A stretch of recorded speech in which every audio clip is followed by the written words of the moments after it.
Tuan, adakah bagi jawatan dalam politik, MOU dan kemudian usul undi percaya itu boleh dikategorikan sebagai rasuah? Tidak semestinya.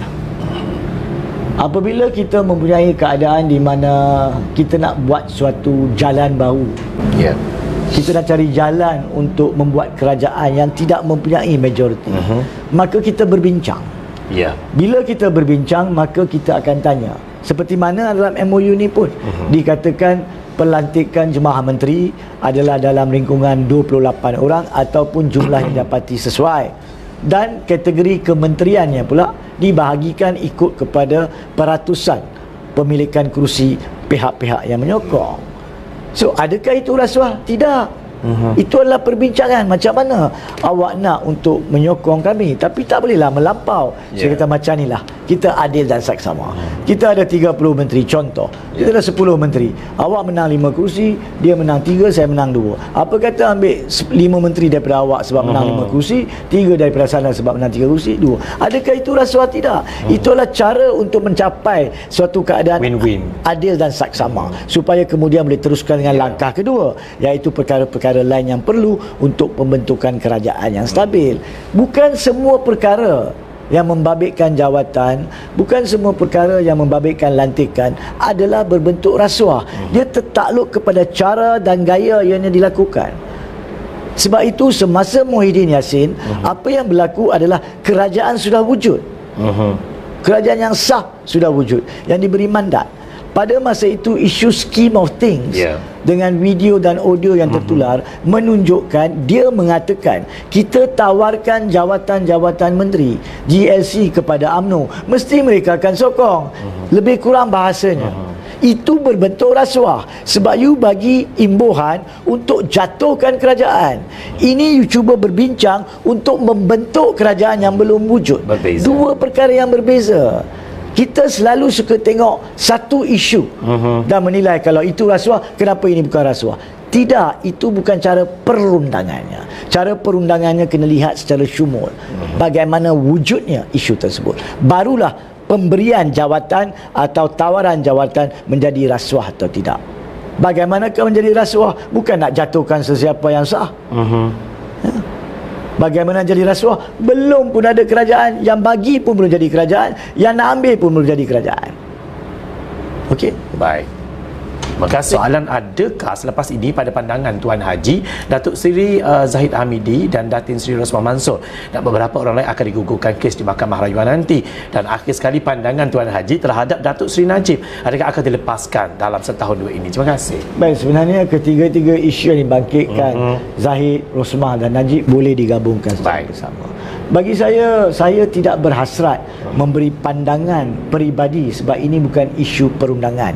Ini isu campur tangan salah jika ada. Nah, bagi saya, Zahid secara khusus, apapun keputusan dia di mahkamah nanti, menang atau kalah, Anwar akan ditempias dengan perlu menanggung discredibility. Ini saya telah nyatakan sebelum ini.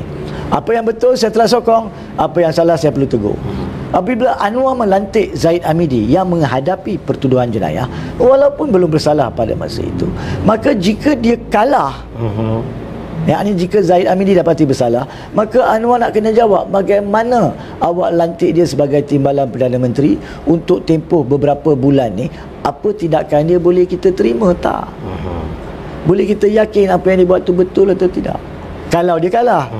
Dan kalau Zahid Hamidi menang, maka akan adalah persepsi suara-suara macam Sabah Lubaridiang ni, bahawa Zahid Hamidi menang kerana kononnya dia timbalan Perdana Menteri, kerana kononnya kerajaan perpaduan. Saya percaya kita jangan, seperti mana kerajaan nak berubah, seperti mana para pemimpin politik cuba nak berubah, kita rakyat jangan timbulkan persepsi lagi. Kita kena mempunyai asas. Tunggu keputusan tak keluar lagi. Walau apa keputusan, memang Anwar tertempias. Tapi tidak bermakna kalau Zahid kalah, Zahid menang bebas, tak bermakna semestinya ada campur tangan. Jangan kita lupa, sebelum PRU 15 pun Zahid Hamidi sudah dibebaskan selepas perbicaraan penuh dalam kes Ultra Kirana di Shah Alam. Pada masa itu bukan kerajaan Pakatan Harapan Bukan kerajaan Barisan Nasional penuh. Dia ni adalah kerajaan Ismail Sabri. Dan sebelum itu Muhyiddin Yassin dan kerajaan parti-parti yang menyokong. Tapi persepsi seperti ini memang akan muncul. Menjadi susah untuk kita membuang adat konsep percayakan konspirasi, timbulkan persepsi. Satu-satunya cara adalah istiqamah, dengan sederhana berjuang kerajaan-kerajaan, penjawat awam, pihak mahkamah dan sebagainya, para peguam, untuk menunjukkan perkara-perkara yang sihat, supaya dalam 5 tahun, 10, 15, 20 tahun lagi orang tidak akan terus membuat persepsi jahat sebab tidak ada contoh.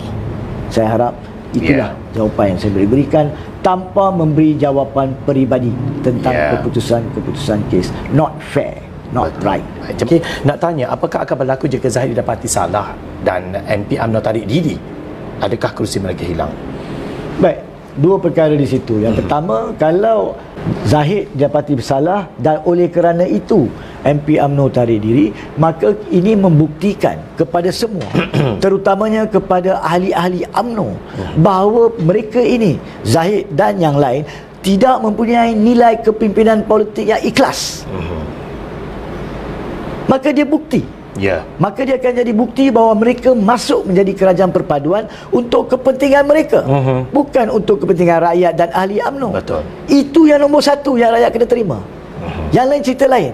Rakyat kena terima bahawa jika itu berlaku oleh kerana Zahid Hamidi kalah, baru tarik balik, maka UMNO memang tidak mempunyai kredibiliti, pemimpin-pemimpin tersebut. Itu yang pertama. Yang kedua soalannya, adakah bermaksud mereka hilang kerusi? Tidak. Sebab keputusan untuk memberi sokongan Perdana Menteri dalam pandangan perundangan jujur saya di bawah 43.2 dan 43.4 adalah isu keputusan peribadi ahli Dewan Rakyat, yang apabila pindaan dibuat ke perkara 49A tidak dinyatakan tertakluk, tidak dipindah 43.2 untuk menyatakan hak menentukan sokongan atau tiada sokongan tertakluk kepada 49A. So apabila tiada, maka parti tidak bolehlah tentukan perkara yang sudah berada dalam bidang kuasa peribadi di bawah perlembagaan, melainkan perlembagaan itu dipindah. Itulah pandangan yang telah saya berikan sebelum ni, dan saya kekal dengan itu. Jikapun mana-mana ahli yang tarik balik sokongan semata-mata kerana Zahid kalah, makna kata sebab tu adalah sebab jahat lah. Jadi walaupun sebab jahat sekalipun mereka tarik balik sokongan, tak semestinya dari segi perlembagaan mereka hilang kerusi. Baik. Faham. Assalamualaikum Tuan Hanif. Setelah Zahid Hamidi dilantik menjadi TPM, adakah sedikit sebanyak mempengaruhi mahkamah atau hakim dalam membuat keputusan? Ini saya, mahkamah ni adalah satu tempat yang mereka sedar. Mereka perlu melakukan semak dan imbang berpandukan kepada prinsip perundangan. Mereka tidak boleh ikut emosi, sokongan atau siapakah kerajaan. Walhal sekarang ini ni, dalam tempoh 5 tahun yang lalu ni, mahkamah dah lihat, hari ini kerajaan A, esok tukar kerajaan B, lusa C, tolak entah mana, buat apa kita nak ikut? Kalau itu persepsi rakyat, kata mahkamah akan tercondong mengikut kerajaan. Lagilah sekarang bila kerajaan berubah-ubah, bila tidak ada kerajaan majoriti, ada kerajaan mengikut perpaduan melalui usul undi percaya, maka lagilah mudah nak jatuh. Jadi kenapakah kalau awak jadi mahkamah, awak nak ikut condong kepada kerajaan itu? Saya nak tanya balik kepada saudara Dino Shah, semestinya peluang awak nak condong tu kurang. Sekarang ni, kalau tahun 80-an, 90-an mungkin sebab Barisan Nasional, hakim mungkin condong, bukan sebab kerajaan minta, tidak, dia sendiri, mungkin sebab dia dah tengok kebaikan-kebaikan yang kononnya kerajaan buat. Tetapi sekarang ini, bila kerajaan berubah-ubah, apakah tujuan awak nak condong? Masuk tak? So nampak tak, asas soalan tu tak wujud dalam keadaan sekarang. Itu je lah jawapan saya. Dan tolonglah jangan anggap sistem kehakiman kita terlampau cetek seperti itu. Yakinlah, saya berada dalam sistem perundangan untuk 30 tahun lebih, dan saya telah lihat memang Seperti manusia biasa dalam bidang kejayaan manapun, ada sedikit sebanyak kesilapan ataupun persoalan ditampilkan, tapi majoritinya 99.99% mereka buat keputusan ikut apa yang ada di hadapan mereka. Saya pernah kalah dan saya pernah menang, tapi sampai hari ini saya tak pernah menampilkan tuduhan bahawa mahkamah kalahkan saya sebab perkara itu atau menangkan saya sebab perkara ini. Tidak. Kerana apa? Sebab saya lihat secara sendiri.